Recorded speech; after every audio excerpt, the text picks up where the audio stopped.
ఓం శ్రీ కాలభైరవాయ నమో నమః. స్వాధిష్టాన చక్రములను గురించి శ్రీ కాలభైరవుడు అందించిన అతి ఉన్నతమైన అనుగ్రహ భాషణం.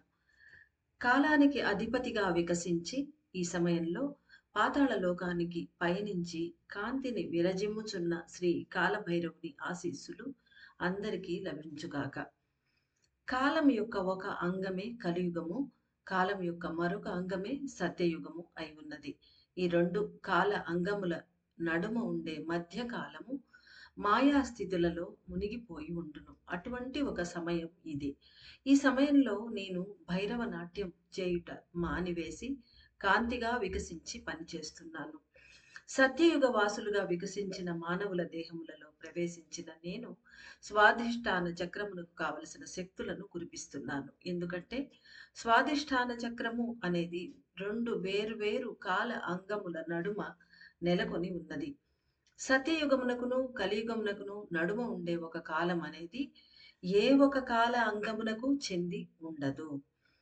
చీకటి అచట అధికంగా ఉండును. అందువలననే నేను కాంతిని విరజిమ్ముటకు ప్రయత్నిస్తున్నాను. స్వాధిష్టాన చక్రమును శుద్ధి చేయుటకు నేను నా శక్తులను కురిపిస్తాను. కాలభైరవుడు అను పేరు కలిగిన నేను కాలము అనే రూపంలోనూ భైరవ అనే శక్తులతోనూ పనిచేస్తాను. ఆత్మ అయిన శివుని శక్తులు సృష్టించిన ఒక ఉన్నతమైన కణముగా పనిచేస్తున్న నేను ప్రాణశక్తులకు కాపలాదారుడు. భైరవ అనే రూపం కలిగిన జంతువు కావలి కాచే సామర్థ్యం కలిగి ఉండును.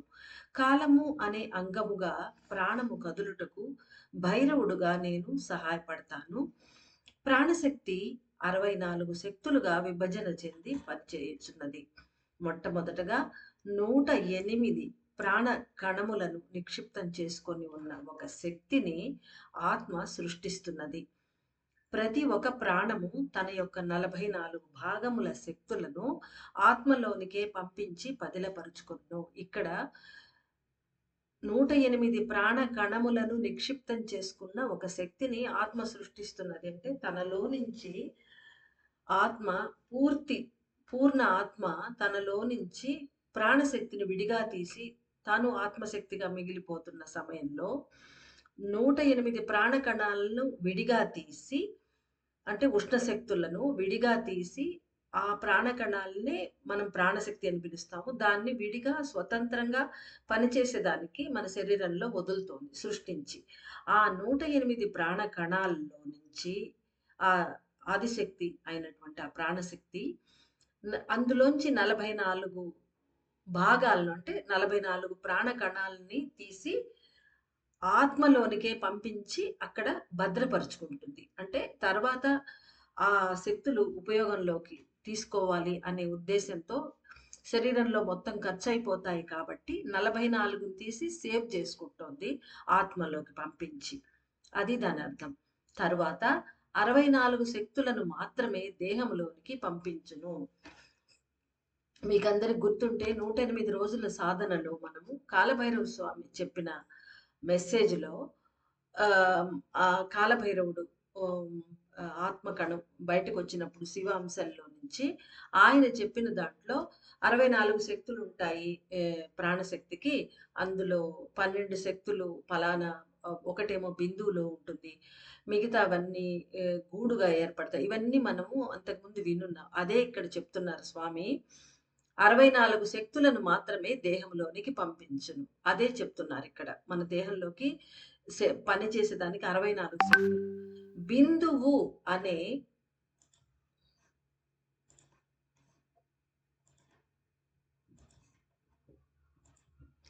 బిందువు అనే మూలస్థానముగా రూపొందున్నది ఒక శక్తి. అంటే పరుచుకొని ఉన్న దాని యొక్క శక్తిగా 12 శక్తులు వికసిస్తున్నది. అంటే ఒకటి బిందువుగాను కొన్ని 12 వచ్చి దాని బిందువు విస్తరించిన శక్తులుగాను ఉన్నాయట. తాను స్వీకరించే 64 కణములు బిందువుగాను ప్రాణం యొక్క గూడుగాను ఏర్పడిన తర్వాత, అంటే 64 కణాలు బిందువని కాదు ఇక్కడ అర్థం.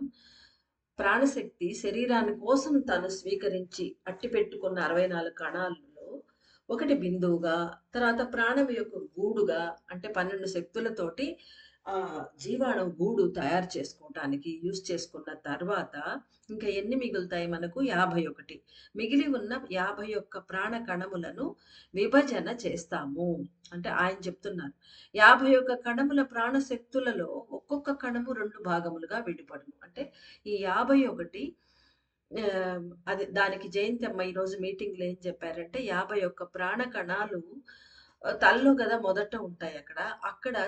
అక్కడి నుంచి శరీరం నుంచి అవసరం ఏర్పడి తలకు స రిజ్ రిక్వెస్ట్ వెళ్ళి అక్కడి నుంచి మళ్ళీ ఆజ్ఞ జరిగి అక్కడి నుంచి కిందకొచ్చే లోపల లేట్ అవుతుంది శరీరానికి అనే ఉద్దేశంతో అమ్మ ఒక ఏర్పాటు చేసింది. ఏందంటే 51 ప్రాణ కణాలని ఆ ప్రాణ కణాలన్నీ ఏం చేస్తాయి? తమ ఈక్వల్ పార్ట్స్‌ని సృష్టిస్తాయి. అంటే 2గా విడిపోతాయి. ప్రతి ఒక్క కణం 2గా విడిపోతాయి. అప్పుడు 51 + 51 అయిపోతాయి. 51 కణముల ప్రాణశక్తులలో ఒక్కొక్క కణము 2 భాగములుగా విడిపడును.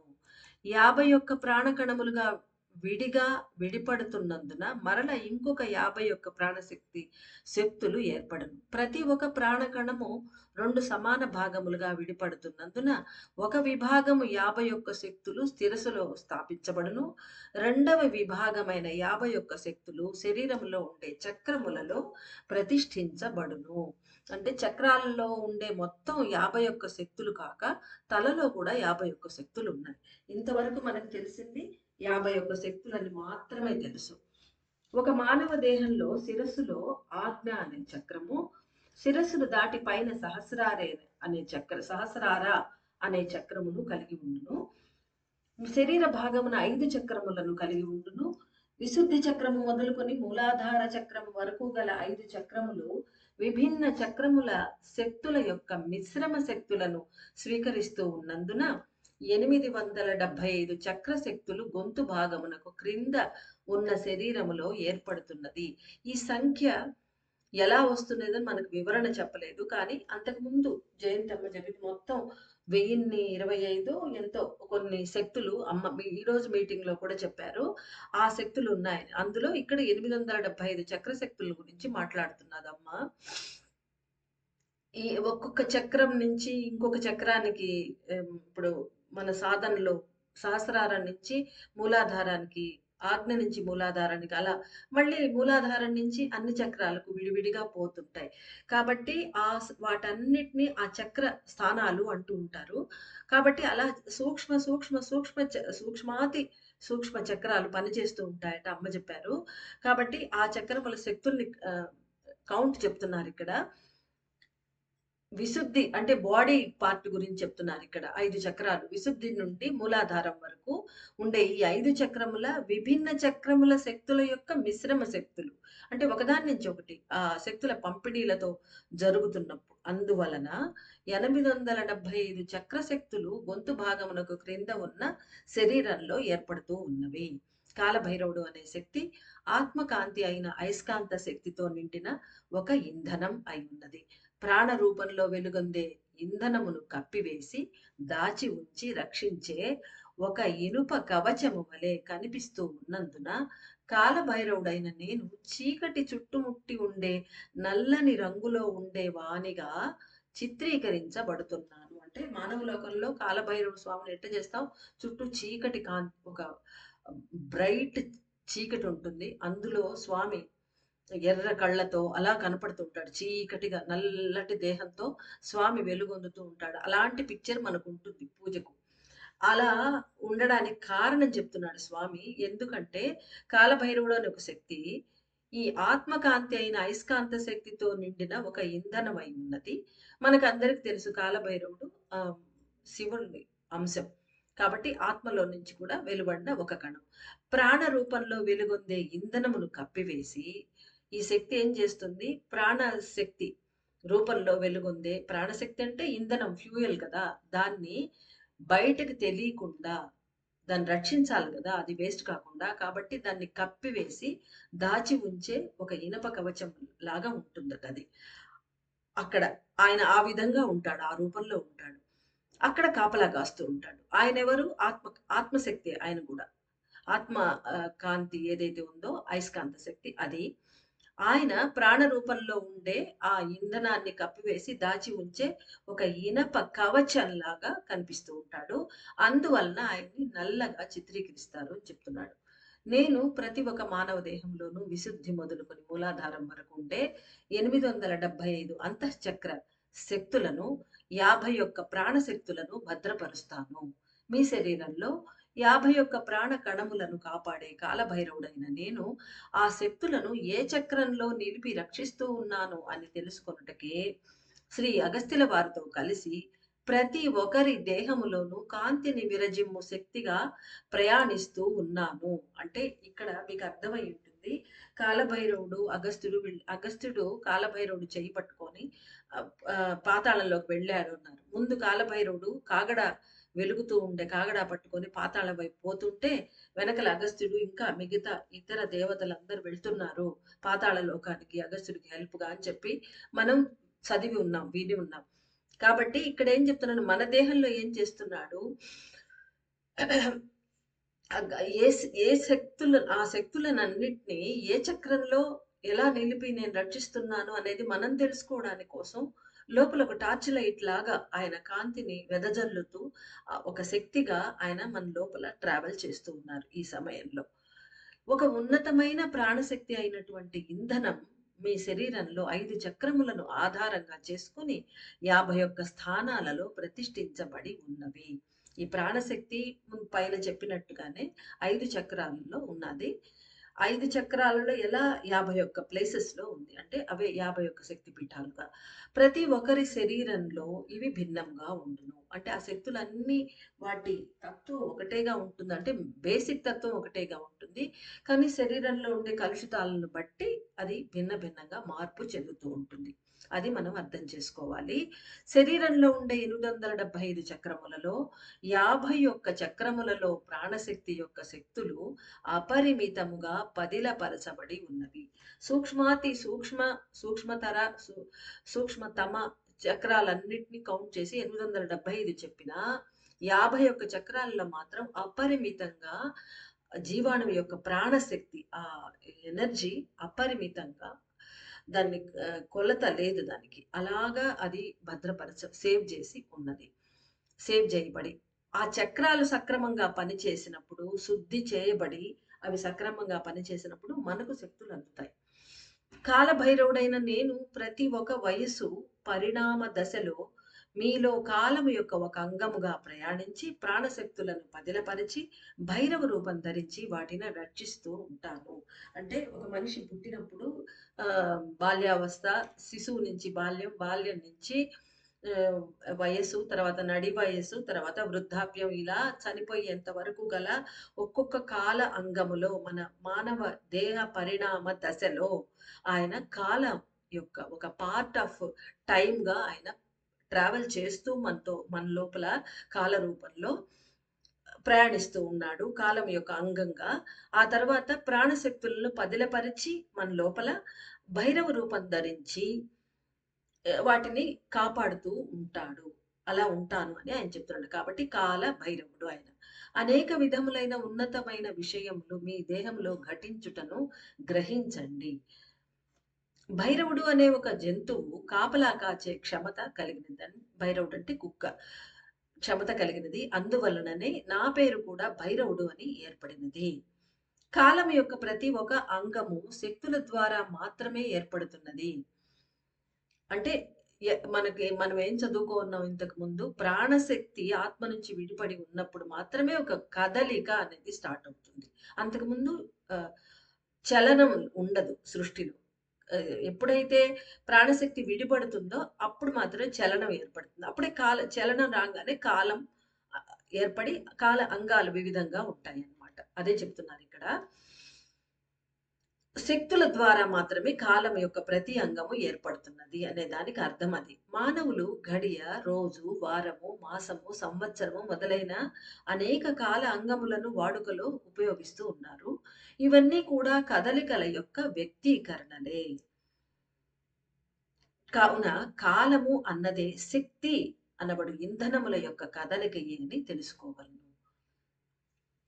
ఆది పరాశక్తి అయిన శక్తి స్థితులన్నీ సంక్షేపణ చెందుట వలన కాలము కూడా సంక్షేపిస్తున్నది. అంటే ఏవేవి ఎనర్జీ స్టేట్ ఆఫ్ ఎనర్జీస్ ఉన్నాయో అవన్నీ ఆదిపరాశక్తి. అవన్నీ సంక్షేపణ చెందుతున్నాయి కాబట్టి కాలం కూడా ఇంక ఉండదు. కదలక ఉన్నప్పుడే కాలం ఉంటుంది. కావున ప్రాణం యొక్క కదలికలు క్రమక్రమంగా తగ్గిపోవును. ఆత్మ కదలికలు పెరుగును. అదే శివుడు విస్తరిస్తున్నాడు.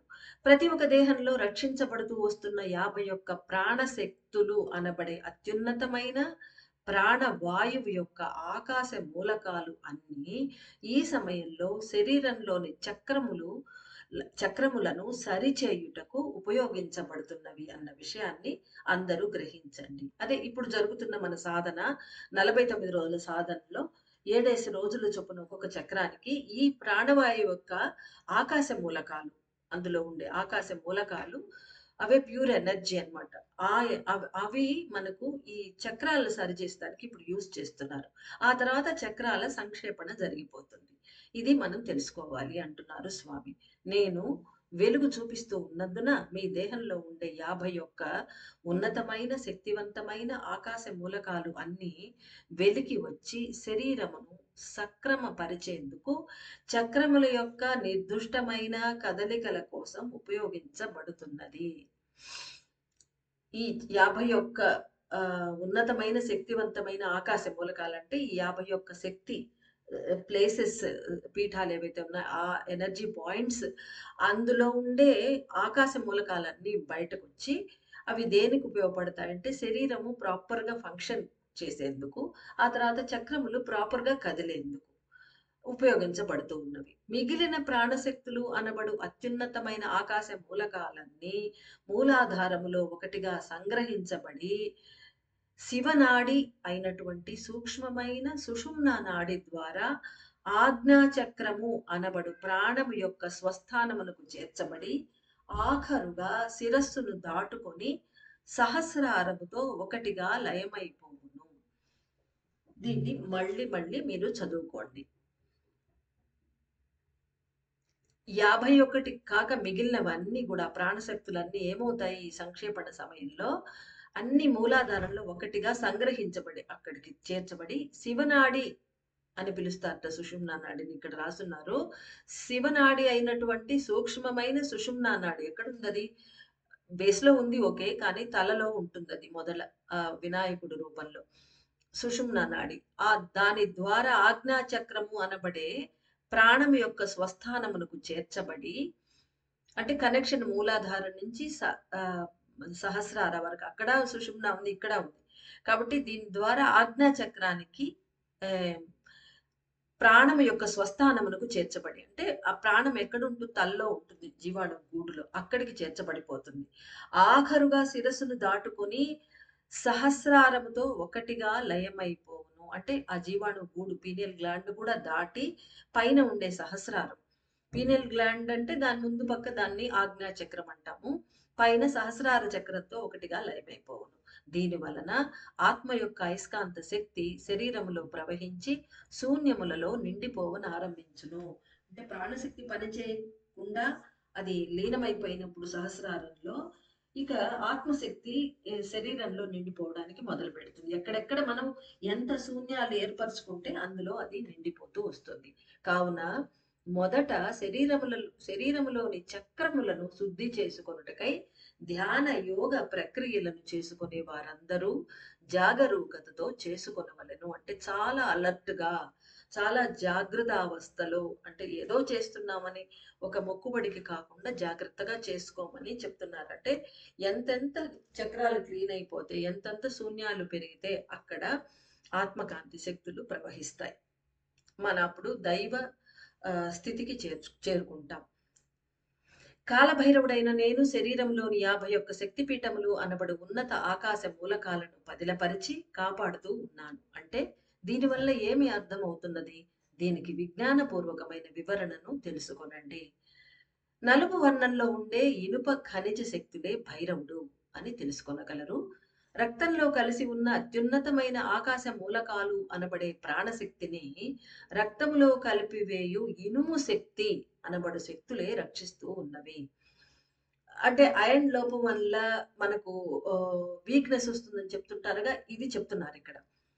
కాబట్టి రక్తంలో కలిసి ఉన్నటువంటి ఉన్నతమైన ఆకాశ మూలకాలు అనబడే ప్రాణశక్తిని రక్తంలో కలిపేదానికి మధ్య వారధిలాగా పనిచేసేది ఇనుప శక్తి. ఇనుప ఖనిజ శక్తి. ఆ శక్తులే రక్షిస్తూ ఉన్నవి. ఇవే అన్నమాట కాలభైరవుడు. రక్తంలో ఒక వ్యాధి అనేది వచ్చినప్పుడు ఇనుమ శక్తి అయిన నేనే ఉన్నత ప్రాణశక్తిని ఆకర్షించి వ్యాధి సోకిన శరీర అవయవాలకు అందిస్తాను. To be precise, the human body has intellectual and authoritative energy centers, which are known as transformers. The 51 energy centers are the 51 transformers, which are situated in the various minute chakras. Kalabhairava means the transmitter, which converts the energy and carries all over the body. Human body has immense treasures.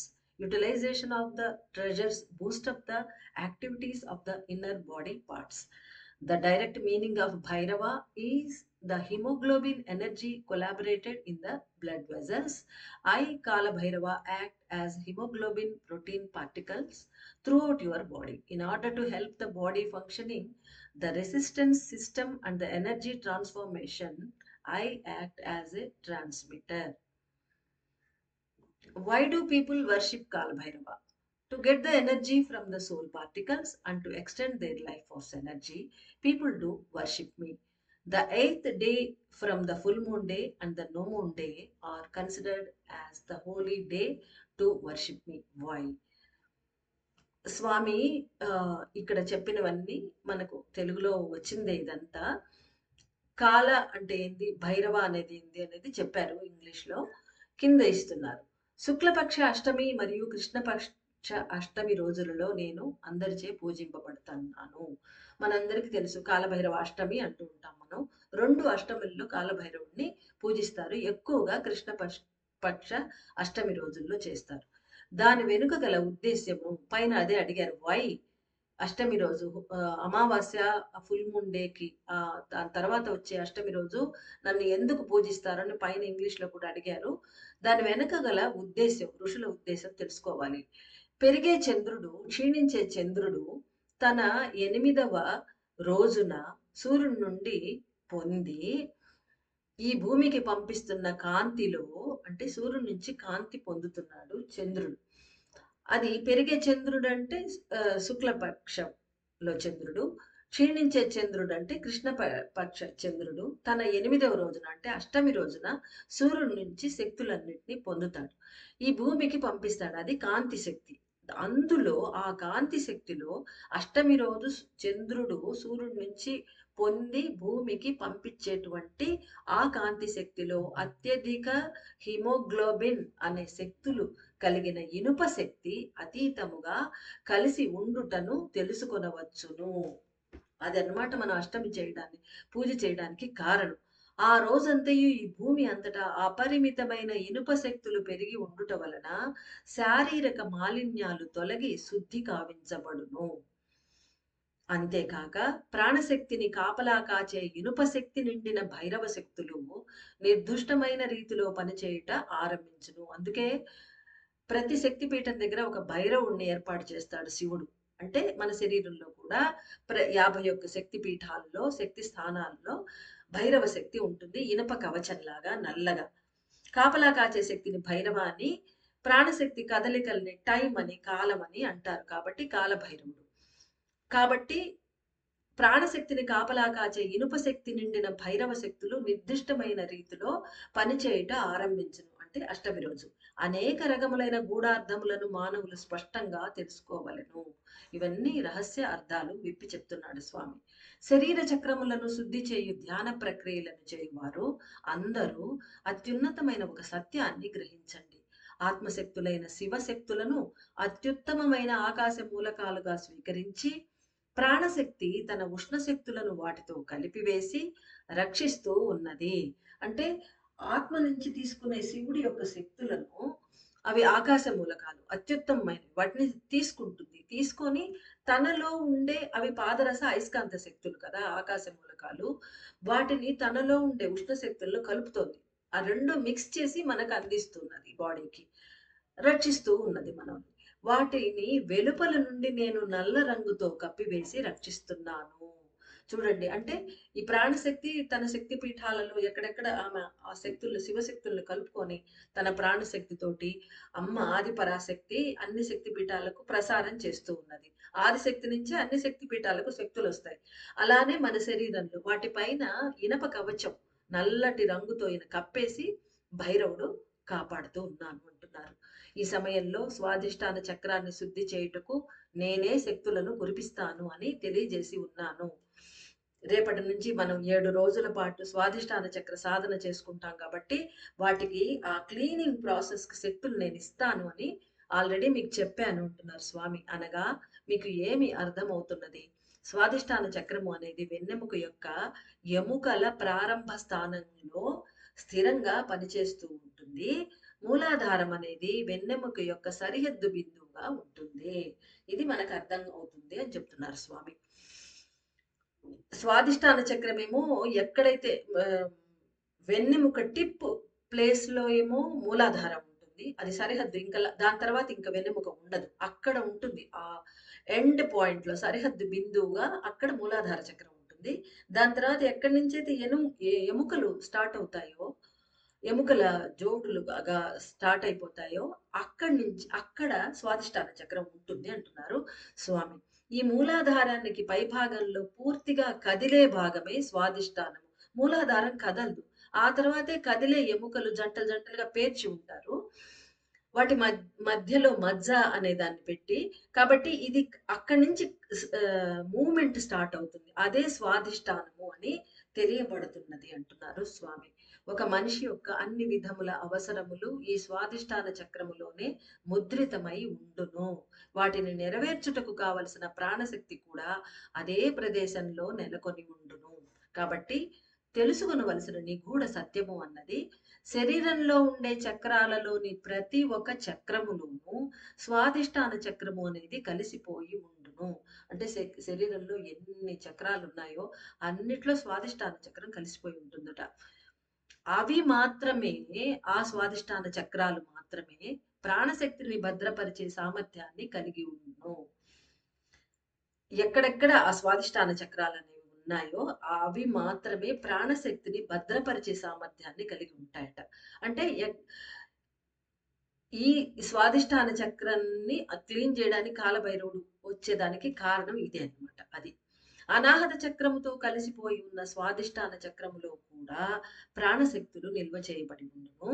మూలాధారంతో కలిసి ఉన్న స్వాదిష్టాన చక్రంలో కూడా ప్రాణశక్తులు నిల్వ చేయబడి ఉండును.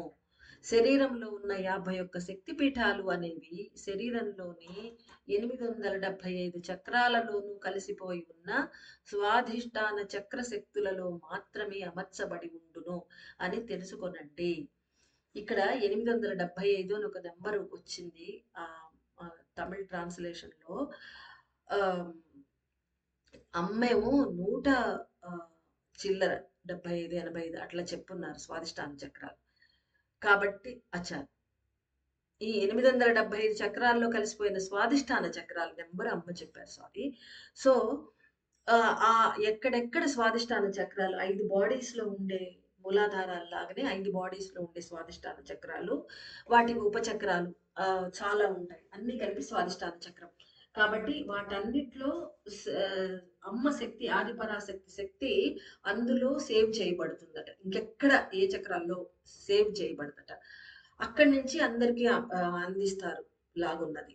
కాబట్టి ఇక్కడ స్వాధిష్టానం అనేది స్వాధీనమైన అష్టమైన శక్తులు అయి ఉన్నది. అంటే దాని మీనింగ్ ని విడగొట్టి చెప్తున్నారు. స్వాధిష్టానంలో స్వాధీన అష్టమైన శక్తులు అయి ఉన్నది. స్వాధీనం అనేది ప్రాకృతికమైన అర్థాన్ని తెలియచేయును. అంటే సహజమైన, ప్రాకృతికమైన అంటే సహజమైన, సహజంగానే అక్కడ ఉంటుంది అని. అష్టానం అనేది నెలకొని ఉండే స్థలము అను అర్థాన్ని తెలియచేయును. అమ్మ స్వాధిష్టానం అంటే అమ్మ స్వస్థానం అని చెప్తారు. అది ఇదే అన్నమాట. కావున ప్రకృతి నివాస స్థానమే స్వాదిష్టాన చక్రము అని తెలియుచున్నది. అదే చెప్తున్నారు స్వామి ఇక్కడ. ప్రకృతియే ప్రాణశక్తి, ప్రాణశక్తియే ఆదిశక్తి, శక్తి పీఠములన్నయు ప్రకృతి నివాస స్థానము అయిన స్వాదిష్టాన చక్రములలో భద్రపరచబడి నాచే రక్షించబడుతున్నవి. స్వాదిష్టాన చక్రములు ఏ చక్రముతో అయినా కలిసిపోయి ఉండును అను కారణాన నేను స్వాదిష్టాన చక్రములను శుద్ధి చేయుటకు నా శక్తులను అందిస్తాను అని మాట ఇచ్చి ఉన్నాను. రాబోయే 7 దినములలో ప్రతి దినము సాధన ప్రక్రియలను చేయటం వలన 49 శక్తిపీఠ శక్తులను శుద్ధి చేస్తాను. శరీరంలో అంటే 49 రోజులు కదా, అందుకని 49 శక్తిపీఠ శక్తులను శుద్ధి చేస్తాను. శరీరంలో కలుషితములు నిర్మూలించబడిన తర్వాతయే ప్రాణశక్తులు విడుదల కాగలవు. క్లీన్ అయిన తర్వాతనే ప్రాణశక్తులు విడుదలై మన లోపల నిండుతాయి అన్నమాట. కావున ప్రప్రథమంగా కలుషితాలను నిర్మూలించే ప్రయత్నం చేయండి. ఒంటికాలపై తపస్సు అను వృక్షాసనము అత్యున్నతమైన ఫలితాలను ఇచ్చును. ఈ ఆసనంలో పూర్తి ఏకాగ్రత ఏర్పరచుట వలన అవసరము లేని ఆశలు బంధాలు వదిలిపోగలవు. మనసు ఏకాగ్రమగును. వాస్తవానికి అద్భుతమైన 51 శక్తిపీఠములు మీ శరీరంలో పూర్తిగా కలిసిపోయినచో ప్రాణము ఆత్మ కలిసిపోయి ఉన్నత స్థితులను పొందును. దానికి కావలసిన ప్రాథమిక చర్యలే యోగాసనాలు, ధ్యాన సాధనలు మొదలైనవి. కాలభైరవుడైన నన్ను భక్తి ఏకాగ్ర చిత్తముతో ప్రార్థించి సాధన అభ్యాసములను చేయండి. నేను మాలిన్యాలను నిర్మూలన చేస్తాను. రక్తమును శుద్ధీకరణ చేసి అనుగ్రహిస్తాను. భగవంతుని చేరుకునే ఆశలు అవసరాలు మాత్రమే మీలో పెరుగుటను గమనించగలరు. అంటే ఇక పైన ఆల్రెడీ కొంతమందికి ఉంటాయి. మన అవసరాలు ఆశ దేని మీద ఉంటుంది? భగవంతుని ఎలా చేరుకోవాలనే ఆశ. దానికోసం ఏమేం చేయాలి, ఏమి సాధనలు చేసుకోవాలి అనే అవసరాలు అవి మాత్రమే మనలో పెరుగుతూ ఉండడాన్ని మనం నోటీస్ చెయ్యాలి అంటున్నారు స్వామి. గ్రహించి వ్యవహరించినచో ఉన్నత స్థితిని పొందగలరు. నా పరిపూర్ణమైన ఆశీస్సులు.